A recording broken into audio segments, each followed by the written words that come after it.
ओम नमः सदेशाय। ओंकारं बिंदु संयुक्तं नित्यं ध्यायन्ति योगिनः कामदं मोक्षदं चैव। ओंकाराय नमो नमः। सरस्वती नमस्तुभ्यं वरदे कामरूपिणी विद्यारंभं करिष्यामि सिद्धिर्भवतु मे सदा। मंगलं भगवान् वीरो मंगलं गौतमो गणी मंगलं कुन्दकुन्दार्यो जैन धर्मोऽस्तु मंगलम्। सर्वमंगलमांगल्यं सर्वकल्याणकारिकं प्रधानं सर्वधर्माणां जैनं जयतु शासनं जैनं जयतु शासनं। जय बोलो श्री पंच परमेष्ठी भगवान की जय।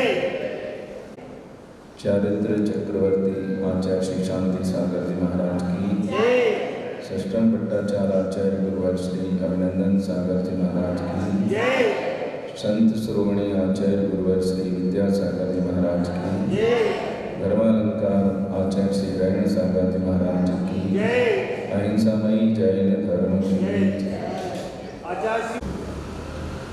धर्मानुरागी महान भाव,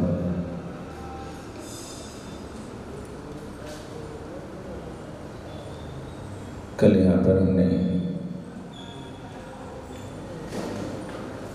आत्मा की प्रभावना के बारे में चर्चा प्रारंभ की थी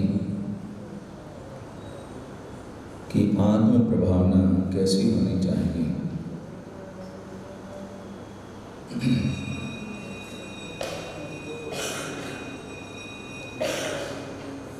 रत्नत्रय की साधना करने वाला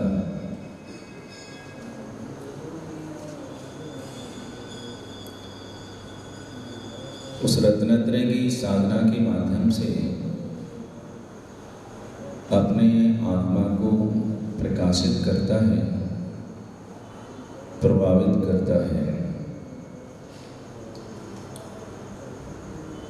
हमारा उद्देश्य आत्मा को प्रभावित करने का होना चाहिए। अंतरंग प्रभावना यही है और अंतरंग प्रभावना में सफलता मिले इसके लिए बाह्य प्रभावना भी होनी चाहिए।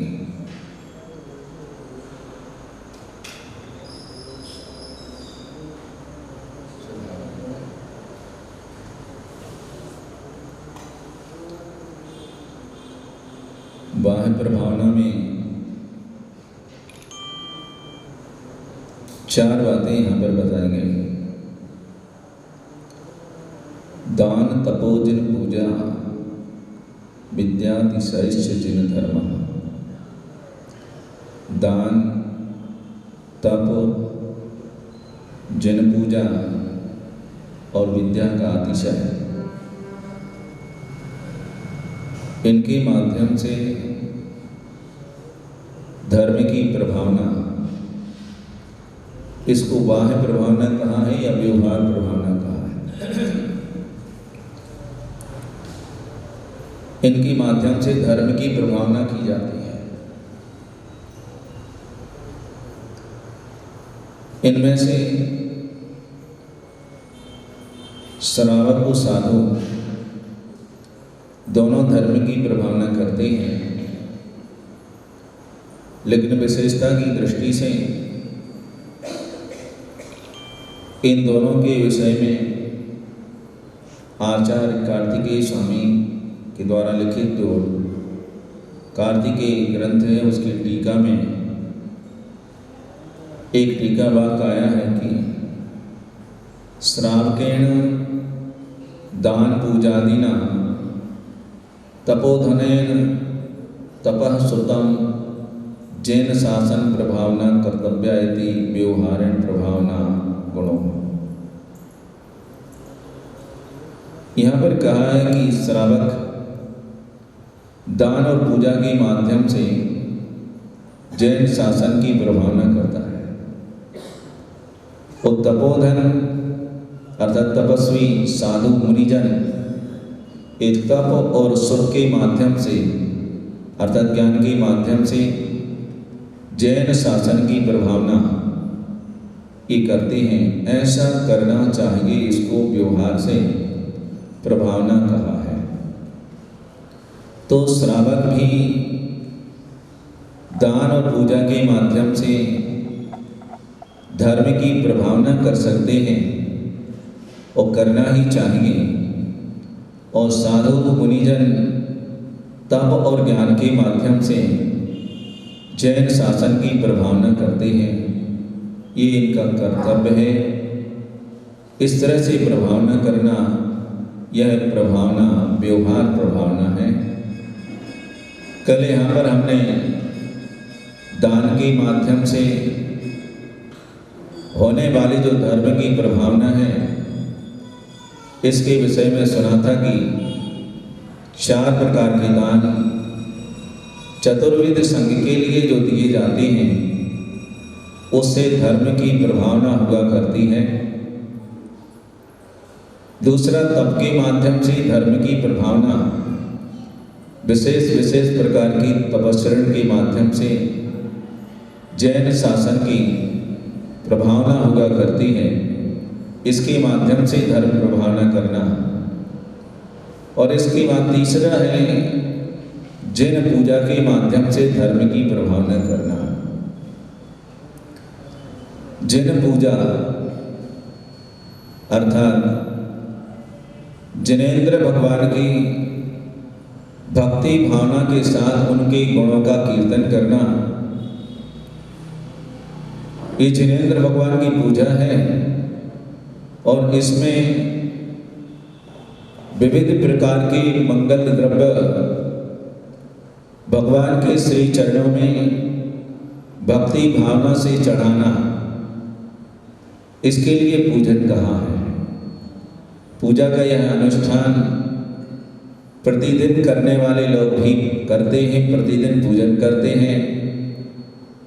विशेष समय पर भी ऐसे जिन पूजा के अनुष्ठान किए जाते हैं, जैसे आष्टानिक पर्व में या दशलक्षण पर्व में या अन्य और जो पर्व आते हैं, उन पर्व के दिनों में जिन पूजा की बृहद अनुष्ठान करके महामय पूजा आदि करके धर्म की प्रभावना कर सकते हैं।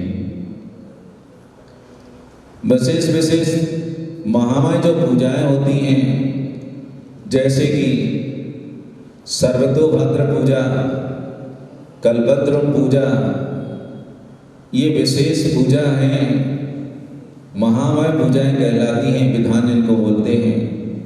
इसके साथ ही जैसे इंद्रध्वज पूजा, सिद्ध चक्र पूजा, इनके माध्यम से भी धर्म की प्रभावना की जा सकती है।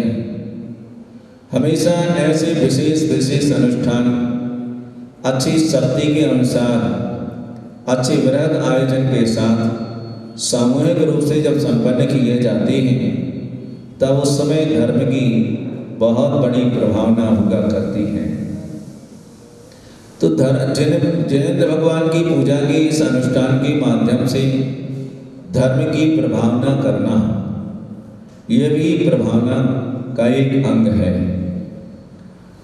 ऐसे दृष्टांत, ऐसी घटनाएं शास्त्रों में पढ़ने को मिल जाती हैं कि जिनेंद्र भगवान की पूजा जैसे अनुष्ठान को करके विशेष प्रकार की चमत्कार जैसे प्रकट होते हैं और उनसे लोग प्रभावित होते हैं और जैन धर्म पर उनकी आस्था दृढ़ होती है, जैन धर्म का पालन करने लगते हैं।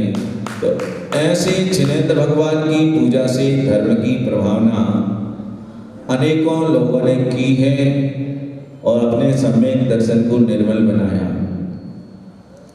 आपने सुना होगा, धनंजय सेठ का नाम सुना होगा। कहने के लिए तो धनंजय सेठ थे, वास्तविकता तो ये है कि सेठ होकर के भी वो महाकवि थे। धनंजय सेठ एक ऐसे कवि थे, और कवि ही नहीं महाकवि थे। महाकाव्य की रचना जिन्होंने की, इन्होंने एक ऐसा महाकाव्य लिखा है, द्विसंधान महाकाव्य। ऐसा महाकाव्य है जिसको पढ़कर के एक तरफ से जिसका अर्थ लगाते हैं तो रामायण का अर्थ निकलता है, और उन्हीं को जब दूसरे ढंग से अर्थ निकालते हैं तो महाभारत का अर्थ निकलता है। जिनके इस द्विसंधान महाकाव्य में रामायण और महाभारत दोनों समाये हुए हों, ऐसे एक एक श्लोक में दोनों के अर्थ निकलते हों, ऐसा द्विसंधान महाकाव्य लिखने वाले महाकवि धनंजय हुए हैं, जो सेठ जी थे, इसलिए उनको धनंजय सेठ के नाम से जानते हैं। इनका एक नाममाला एक ग्रंथ है, शब्दकोश नाममाला। कहते हैं कि राजा ने अपने दरबार में ऐसे कवियों को कहा था कि आप अपनी कोई विशेष पुस्तक लिख कर के लाएंगे, तो धनंजय ने एक विशेष शब्दकोश तैयार किया था। विशेष शब्दकोश तैयार किया था और प्रस्तुत करने से एक दिन पहले ही किसी ने उनका वह शब्दकोश चुरा लिया, चोरी हो गई। बहुत परिश्रम करना पड़ता है, इसके बाद कोई किसी रचना होती है और चोरी हो गई, और दूसरे दिन राजा के दरबार में प्रस्तुत करना था। थोड़ी चिंता तो हुई अब क्या होगा। तो उन्होंने रात भर में एक नया शब्दकोश बनाया जिसका नाम नाममाला के नाम से। एक रात भर में शब्दकोश बना डाला और दूसरे दिन राजा के दरबार में प्रस्तुत किया। तो लोग हंस रहे थे कि देखो ये इतना छोटा सा शब्दकोश ये लेके आया है। राजा ने पूछा कि भाई इतनी छोटी सी कृति? तो धनंजय कवि ने राजा से कहा कि राजन, कृति तो बहुत बड़ी लिखी थी, एक बड़ा शब्दकोश लिखा था, लेकिन कल ही हमारा शब्दकोश चोरी हो गया, किसी ने चुरा लिया। अब कृति चली गई, अब क्या करेंगे? आज दरबार में प्रस्तुत करना था तो मैंने रात भर में ये शब्दकोश तैयार करके आज आपके सामने प्रस्तुत किया। राजा प्रसन्न हो गए उनकी प्रतिभा को देख करके कि वास्तव में ये प्रतिभा संपन्न व्यक्ति है, सामान्य कवि नहीं है। और दूसरे लोगों ने चुरा करके अपने नाम से वह शब्दकोश राजा के सामने प्रस्तुत किया था। धनंजय भगवान जिनेंद्र भगवान की पूजा अर्चना करने में बहुत तल्लीनता के साथ भगवान की पूजा अर्चना किया करते थे। एक दिन उनके बेटे के लिए सांप ने डस लिया, सांप ने काट दिया। तो सांप के काटने से उनके बेटे के शरीर में सांप का जहर फैलने लगा। सेठानी परेशान है, समाचार भेजे गए सेठ जी के पास। सेठ जी उस समय जिनालय में बैठ कर के जिनेंद्र भगवान की पूजा अर्चना कर रहे थे। कर्मचारी जाकर के सेठ जी को सूचना देता, लेकिन सेठ जी ने सुनी भी नहीं, वो पूजा में तल्लीन रहे। सेठानी ने इलाज कराया, वैद्य हकीम डॉक्टर बुलाए, मंत्रवादी बुलाए, इसके बाद में भी वह जो जहर के शरीर में फैल रहा था वह दूर ना हो सका। अंत में स्थिति ये बनी कि बेटा का बचना मुश्किल है, कोई इलाज समझ में नहीं आया। और सेठ जी सुन भी नहीं रहे, आ भी नहीं रहे। खूब जाके कहा कि सेठ जी आपका इकलौता बेटा जिसे सांप ने काटा है और जहर पूरे शरीर में फैल गया है, आप जाकर के इलाज कराइए, बचा लीजिए, पूजा बाद में यदि अपने साथ ऐसा घटित हो तो आप क्या करेंगे? यदि आप पूजन कर रहे हो, घर से कोई समाचार, कोई दुखित घटना घट जाए और समाचार आ जाए तो उस समय क्या करोगे? आप पूजन करोगे या उठ करके घर जाओगे? हैं? सही बता नहीं मानता है। हाँ, वो कह रहे पूजा छोड़ करके घर चले जाएंगे। पूजा छोड़ करके घर चले जाएंगे क्यों? अरे पूजा तो बाद में कर लेंगे, भगवान कहीं भाग थोड़ी रहे हैं, भगवान कहीं भाग नहीं रहे हैं, फिर से आकर के पूजा कर लेंगे। लेकिन अभी तत्काल तो घर जाना चाहिए, देखना चाहिए कि क्या हुआ है। लेकिन धनंजय जैसा जिनेंद्र भगवान का भक्त भगवान की पूजा करने में ऐसी तल्लीनता रखी कि बेटे को सामने काटा है, समाचार सुनने के बाद में भी उनके मन पर कोई असर नहीं हुआ कि हम अपने बेटे को बचा लें, चल करके देख लें, पूजा बाद में कर लेंगे, ऐसा कुछ भी नहीं आया और अपनी पूजा करते रहे। सेठानी थक गई, परेशान हो गई तो उसने बेटे को लिया और मंदिर चली गई और मंदिर जाकर के सेठ जी के सामने उस बेटे को लिटा दिया और कहने लगी, बहुत पूजा कर रहे हैं, देखते हैं आज तुम्हारी पूजा से इस बेटे को बचा लो, तब जानेंगे तुम्हारी पूजा सच्ची पूजा है, नहीं तो एक नाटक है तुम्हारा। धनंजय भी अपनी पूजा में लगे रहे, वो न सुना भी नहीं कि तुम क्या कह रहे हैं। पूजा जब पूरी हुई, संपन्न हुई, उसके बाद उन्होंने देखा बेटे की तरफ। बेटे का शरीर हरा नीला हो रहा था, जहर पूरे शरीर में फैल चुका था। सेठ जी ने भगवान की स्तुति प्रारंभ की और वह स्तुति आज भी पढ़ी जाती है, जिसको विसापाहार नाम स्तोत्र के नाम से लोग जानते हैं। विसापाहारम मणिमोषधानी, ऐसा जो इस स्तोत्र है पूरा विसापाहार। धनंजय कवि ने ऐसा तत्काल वहां जिनेंद्र भगवान की स्तुति में संस्कृत का स्तोत्र बनाते गए, भगवान की पूजा अर्चना, उनकी भक्ति करते गए। इतनी तल्लीनता के साथ भगवान की भक्ति की उन्होंने और बाद में गंधोदक लेकर के उस बेटे के शरीर पर छिड़क दिया। जैसे ही गंधोदक छिड़का, बेटा ऐसे उठ गया जैसे नींद में से उठ गया। उसका विष तत्काल दूर हो गया और बेटा स्वस्थ हो गया। देखने वालों की भीड़ लगी हुई थी कि क्या होता है, लेकिन जब उस समय चमत्कार देखा कि धनंजय सेठ की भक्ति एक अद्भुत भक्ति थी, यथार्थ में जिनेंद्र भगवान का सच्चा भक्त था और उसने ऐसी भक्ति की कि बेटे के ऊपर फैला हुआ जो सांप का जहर था वह दूर हो गया और बेटा एकदम स्वस्थ हो गया। लोगों की श्रद्धा उस समय जैन धर्म पर, जिनेंद्र भगवान के ऊपर, जैन भक्ति और पूजा के ऊपर विशेष रूप से श्रद्धा उत्पन्न हो गई और लोग श्रद्धालु बने। उस समय एक धर्म की जो प्रभावना हुई है, एक अद्भुत धर्म की प्रभावना हुई थी। तो जिनेंद्र भगवान की पूजा के माध्यम से भी धर्म की विशेष प्रकार से प्रभावना हो सकती है और करना भी चाहिए। चौथी बात है विद्यातिशय। विद्या के अतिशय के माध्यम से भी धर्म की प्रभावना की जाती है, करना चाहिए। विद्या से अर्थ ज्ञान से भी है और विद्या से अर्थ अनेक प्रकार की विद्याएं भी हैं जिनसे चमत्कार पैदा किए जाते हैं, दिखाए जाते हैं। ज्ञान के माध्यम से भी धर्म की प्रभावना करना, ऐसा विशेष प्रकार का ज्ञान प्राप्त करना जिससे लोगों को चमत्कृत कर देना, ऐसे ज्ञान के माध्यम से भी धर्म की प्रभावना होती है। और दूसरी बात, विद्या के माध्यम से चमत्कार, तरह तरह की विद्याएं सिद्ध हो जाती हैं, सिद्ध कर लेते हैं, उनके माध्यम से भी धर्म की प्रभावना विशेष प्रकार की होती है और लोगों की आस्था धर्म में दृढ़ हुआ करती है। ऐसी अनेकों घटनाएं पढ़ने और सुनने के लिए मिलती हैं कि विद्या के अतिशय से ऐसे विशेष चमत्कार देखने को मिले।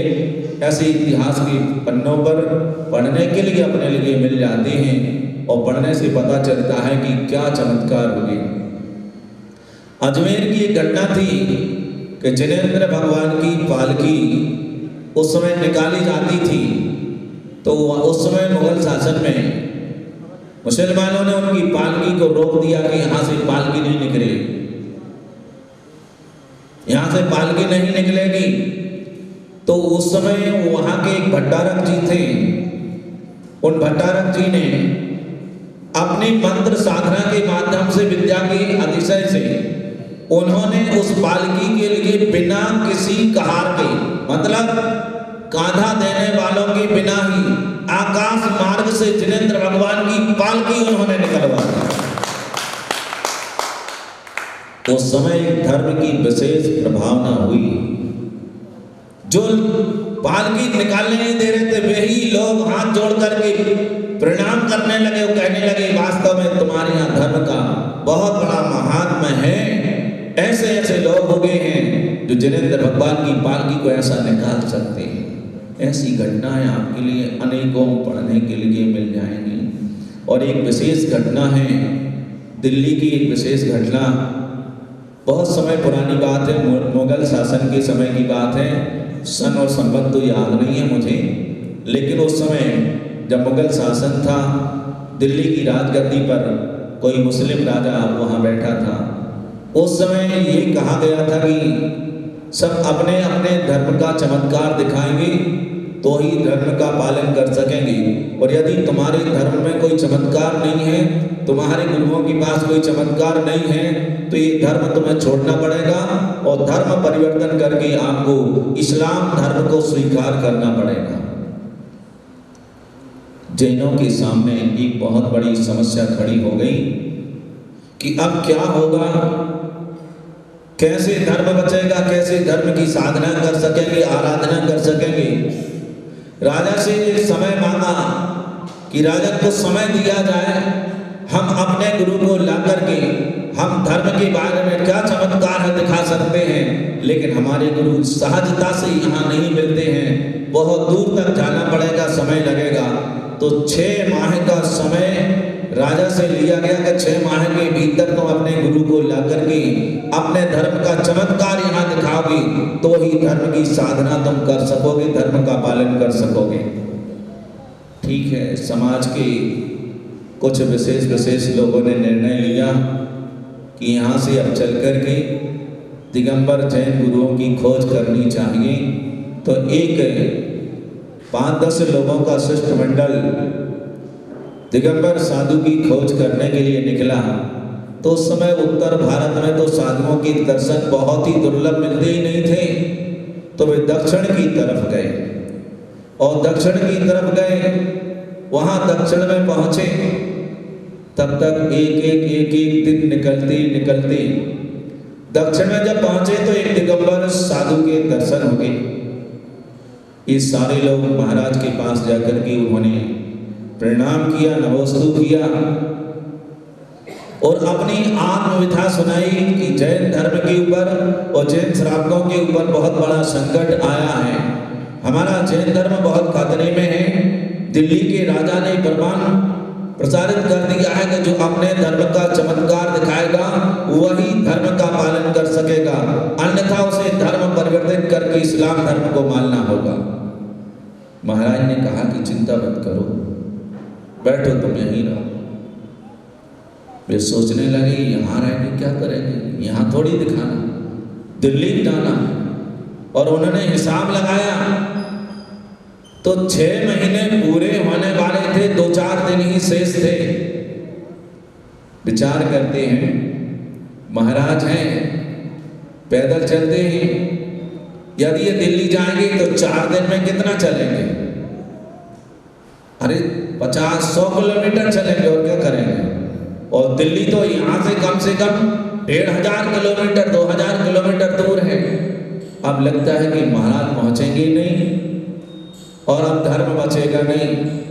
तो वो भी सोचने लगे अब दिल्ली जाकर के करेंगे क्या, इससे अच्छा है कि यहीं महाराज के पास रह करके अपना जीवन पूरा करें। महाराज ने उनसे कहा कि चिंता मत करो, आप तो यहीं विश्राम करो, सब काम हो जाएगा तुम्हारा। वे तो सोचते हैं कि अब कुछ नहीं होने वाला है, सो गए। ऐसी गर्मी के दिन थे, ऐसी सतरंजी बिछाई और रात्रि में भी विश्राम करने लगे। महाराज जी अपने पाटे में बैठे थे, सामायिक करते रहे, रात भर उसमें बैठ करके ध्यान करते रहे। सुबह हुआ तो जब वे लोग सोकर के उठे, आंख खुली तो उन्होंने देखा ये भीड़ भाड़, ये दिल्ली का किला, ये लाल मंदिर, तो उन्हें लगा के लगता है कि अपन वही बात रोज रोज सोचते रहे, इसलिए आज वो सपने में दिख रही है, सपने में दिख रही है, ये सपना है। कहाँ हम कर्नाटक में थे, दक्षिण में थे, और कहाँ यहाँ दिल्ली कैसे आ सकते हैं। उन्होंने आते जाते लोगों से पूछा कि भाई ये कौन सी जगह है। बोले भैया दिल्ली है, दिल्ली। समझ में नहीं आ रहा है, लाल किला नहीं दिख रहा तुम्हें। तब उनको लगा कि अच्छा हम दिल्ली में आ गए। देखा महाराज को तो महाराज अभी भी पाटे पर बैठे, महाराज भी वहीं पर बैठे हुए थे। ये भी एक चमत्कार ही था कि रात में वहां थे और सुबह दिल्ली में पहुंच गए। ये क्या कोई कम चमत्कार था?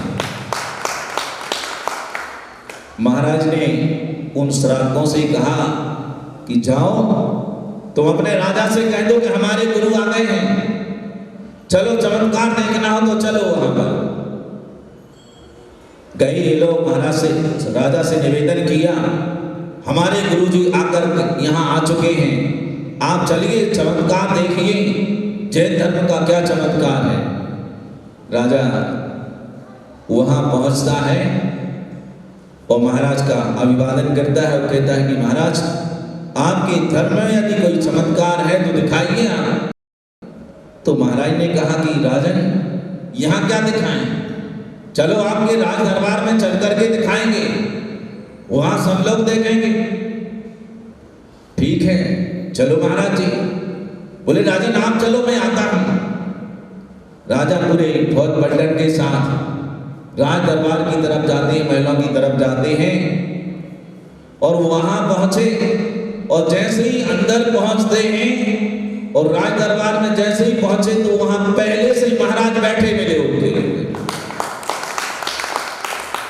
राजा ने पहला चमत्कार देखा कि ये क्या चमत्कार हो, वहां हम छोड़ करके आए और यहाँ हम आए तो यहाँ पहले से बैठे मिले। ये भी एक चमत्कार ही था। राजा बड़ा प्रभावित होगा, लेकिन अन्य लोग जो धर्म से ईर्ष्या करने वाले लोग थे, उन्होंने ईर्ष्यावश, कुछ ऐसे मंत्रवादी लोग भी होते हैं जो जैन धर्म से ईर्ष्या करने वाले थे, उन्होंने अपने मंत्र विद्या के माध्यम से महाराज के लिए उनके कमंडल में उन्होंने मछलियां बना दी, मछलियां पैदा कर दी और राजा से कहा कि राजन ये साधु जिसके लिए तुम साधु कहते हो, इसके कमंडल में तो देखो जरा क्या है, इसके कमंडल में क्या है, कमंडल उल्टा करवाओ इनका। जब ये कहा गया तो महाराज को समझने में देर नहीं लगी। वे समझ गए कि जरूर इसमें कोई ना कोई मंत्रवादी की कारस्तानी है, इन्होंने कुछ ना कुछ जरूर किया है। राजा ने आग्रह किया महाराज से कि महाराज आप अपना कमंडल उल्टा कीजिए, इसमें क्या है। महाराज ने कहा ठीक अभी कह देता हूं, इसमें क्या है देख लेना। महाराज तो महाराज ही थे, वे भी ज्ञान तपस्या के धनी थे, उन्होंने भी कमंडल उल्टा किया और जैसे ही उल्टा किया तो उसमें से तरह तरह के सुगंधित फूलों की झड़ी लग गई, फूलों का ढेर लग गया। राजा चमत्कृत हो गया, ऐसा चमत्कार। और महाराज ऐसा मंत्र पड़ा कि वे जो मंत्रवादी थे वे गायब ही हो गए, दिखे ही नहीं, फिर कहां चले गए वो। ये जैन धर्म का प्रभाव उस समय जो प्रकट होगा महाराज के माध्यम से, जैन धर्म की एक महती बहुत बड़ी धर्म की प्रभावना हुई और राजा ने भी कहा कि हाँ, जैन धर्म और जैन गुरुओं में बहुत ताकत है, शक्ति संपन्न है, वास्तव में ये बहुत सच्चा धर्म है, इसीलिए इनको पालन करने की पूरी अनुमति दी जाती है। और वे महाराज आज भी जिनका नाम जाना जाता है कर्नाटक में विद्यासागर जी के नाम से आज भी जाना जाता है। उनकी अक्की वाट में समाधि बनी हुई है। अक्की वाट में विद्यासागर जी महाराज की समाधि स्थल है। लोग आज भी वहां जाते हैं और अपनी मनोकामनाएं पूरी कर लेते हैं। आज भी वह जगह है और उसी जगह पर आचार्य विद्यासागर जी महाराज जब बहुत छोटे थे तब उस समय उनके माता पिता वहीं ले गए थे उनके लिए, वहां दर्शन कराने के लिए। वो स्थान बड़ा वहां कर्नाटक में बहुत महत्वपूर्ण माना जाता है। तो ये विद्यासागर जी एक जैन मुनि ही थे जिन्होंने दिल्ली में जाकर के चमत्कार दिखाया और जैन धर्म की प्रभावना की और जैन धर्म उस समय सुरक्षित रहा, बच गया। तो बंधुओं, विद्या के अतिशय के माध्यम से भी धर्म की प्रभावना की जाती है, ज्ञान के माध्यम से भी धर्म की प्रभावना होती है। अकलंक और श्वेतांबरों के बीच वाद विवाद हुआ था, शास्त्रार्थ हुआ था। उस समय एक देवी थी जो अकलंक देव से शास्त्रार्थ करती रही, लेकिन अकलंक देव ऐसे ज्ञान के धनी थे कि उन्होंने उस शास्त्रार्थ में विजय प्राप्त की और जैन धर्म की ध्वजा फहराई उस समय। बंधुओं, ये प्रभावना अंग सम्यक दर्शन का ऐसा विशेष अंग है जो सम्यक दर्शन में दृढ़ता तो लाता ही है, साथ ही साथ तीर्थंकर जैसी पुण्य प्रकृति के बंध का भी कारण है। ऐसा प्रभावना जो अंग है, प्रभावना की बात है, मार्ग प्रभावना जिसे कहा जाता है, ये हमारे जीवन में आना चाहिए। इस तरह हमने अभी बहुत दिनों से लगातार लगभग मान के चलिए कि 20-22 दिन से हम रोज सुन रहे हैं और निसंकेत अंग से लेकर के आज प्रभावना अंग तक की यात्रा हमने पूरी कर ली। सम्यक दर्शन के 8 अंगों के विषय में हमने यहाँ बैठ कर के बहुत अच्छे से यहाँ सुना और समझा है और हमें प्रयास ये करना है कि हमारी श्रद्धा सच्चे देव शास्त्र पर बनी रहे, जीवादि तत्वों पर हमारी श्रद्धा बनी रहे और हमारी श्रद्धा 8 अंग से सहित रहे। ऐसे प्रयास, ऐसी कोशिश निरंतर हमें करते रहना चाहिए और अपनी श्रद्धा को निर्मल बनाए रखना चाहिए। ऐसी श्रद्धा ही, ऐसा सम्यक दर्शन ही हमारे मोक्ष मार्ग को प्रशस्त करता है। समय अपना हो गया है, यहीं अपन विराम लेते हैं। आगे की चर्चाएं अब हम पर्युषण पर्व के बाद में करेंगे, क्योंकि कल से पर्युषण पर्व प्रारंभ हो रहा, दशलक्षण पर्व, जिसमें हम प्रतिदिन एक एक धर्म के विषय में यहाँ बैठ कर के सुनेंगे। उत्तम, क्षमा, मार्दव, आर्जव आदि जो 10 धर्म हैं, एक एक दिन एक एक धर्म का प्रवचन यहाँ बैठ कर के सुनेंगे और समझने का प्रयास करेंगे।